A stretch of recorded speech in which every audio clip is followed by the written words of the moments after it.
So ayan guys, samahan nyo akong maglaro at kumita dito kay Crazy Bird. So ang gagawin lang natin is i-click lang natin yung start, level 1, and papatalunin lang po natin ang ibon dito hanggang ma-reach na po yung finish line. Ayan, papatalunin lang po natin yung ibon, baka ibang ibon yung iniisip ninyo, yung ibon po dito. And then, ayan, ganun po ulit ang gagawin natin. Start na po tayo sa level 2.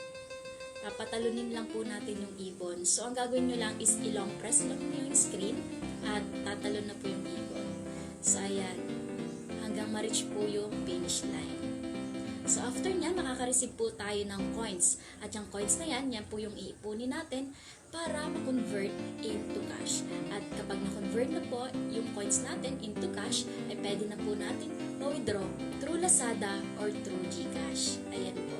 So, ayan lang, paulit-ulit lang po natin gagawin na patalunin ang ibon hanggang ma-reach po niya ang finish line. Napakadali lang po at kapag wala kayong ginagawa ay pwede nyo po itong laruin. Para sa ganun, ay kumita na kayo, nalibang pa kayo. So, ayun lang guys, ilalagay ko po yung link nito sa comment section at sa description box.